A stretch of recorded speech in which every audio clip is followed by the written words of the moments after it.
रहे हैं? UP BJP अध्यक्ष ने जेपी नड्डा को रिपोर्ट सौंपी है। इस रिपोर्ट में क्या है हम आपको बताएंगे तो आप भी सोचने पर मजबूर हो जाएंगे। रिपोर्ट में गिनवाए हैं हार की वजह। भूपेंद्र चौधरी ने पार्टी नेतृत्व की फीडबैक अपना दे दिया है। दोनों के बीच 35 मिनट बातचीत भी हुई है। अयोध्या में हार की वजह पर चर्चा हुई है। इस रिपोर्ट में वो वजह है जिसमें यूपी में क्यों करारी शिकस्त मिली है, अयोध्या क्यों हारे हैं, तमाम वजहों को गिनाया गया है।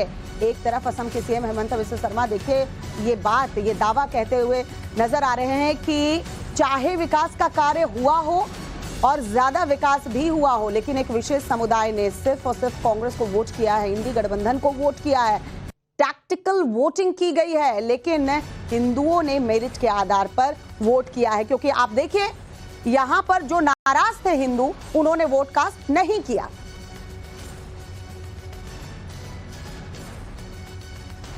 तो ये दो जगह का आप अगर कंपेयर करेंगे कि क्यों हार हुई, तो यहां आपको नजर आएगा कि हिंदुओं ने किसी तरह की कोई तुष्टीकरण की राजनीति नहीं की, लेकिन बीजेपी क्यों हारी है, अब हार की समीक्षा की जा रही है।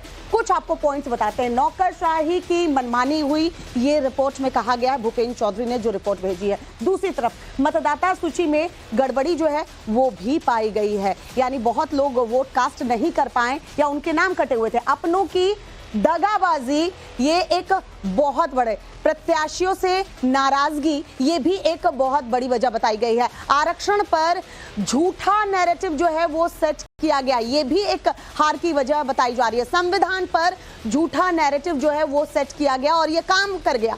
संगठनों में तालमेल की कमी जो है वो देखने को मिली है, विधायक और प्रत्याशियों में तालमेल की कमी, ये तमाम वजह हम आपको गिरा रहे हैं। नौवां देखिए, प्रत्याशी ये मान बैठे कि चुनाव मोदी योगी का है, यानी प्रत्याशी ने खुद उतनी मेहनत नहीं की और जो करना था वो योगी मोदी को करना था, ऐसा मानकर बैठे थे। ये वो बड़ी वजह जो हम आपको बता रहे हैं, जो रिपोर्ट सौंपी गई है उसमें ये बातें कही गई हैं। मनीष हमारे सहयोगी हमारे साथ इस वक्त जुड़ चुके हैं।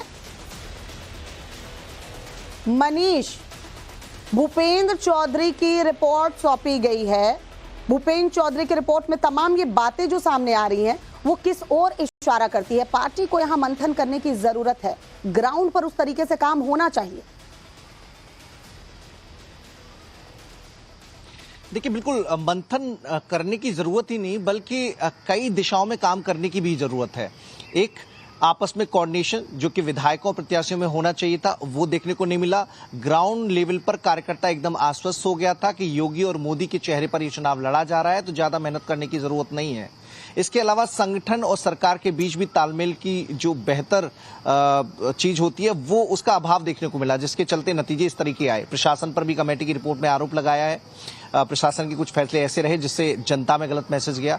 इसके अलावा एक नैरेटिव सेट किया गया समाजवादी पार्टी और कांग्रेस की ओर से कि बीजेपी संविधान बदल देगी, जो 400 पार का नारा दिया जा रहा है उस संविधान में बदलाव लाने के लिए नारा दिया जा रहा है, और अगर ऐसा हुआ तो आरक्षण खत्म हो जाएगा।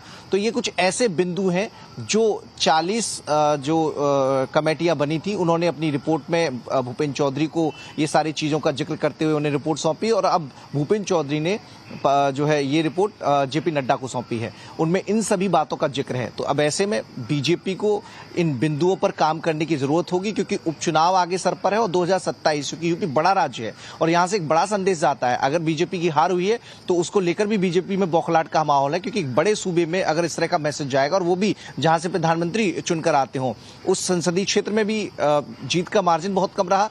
और अयोध्या जैसी सीट जिसको लेकर बीजेपी आलाकमान खासा तौर पर चिंतित है कि वहां से एक सिंबॉलिक विक्ट्री अगर होती तो उसका पूरे देश और विदेश में डंका बजता। बात है मनीष, मैसेज क्लियर है, यहाँ ग्राउंड पर काम करने की बहुत जरूरत है। अब देखने वाली बात होगी कि आने वाले दिनों में इस रिपोर्ट के बाद एक्शन कैसे लेते हुए नजर आते हैं जो नेता बैठे हैं।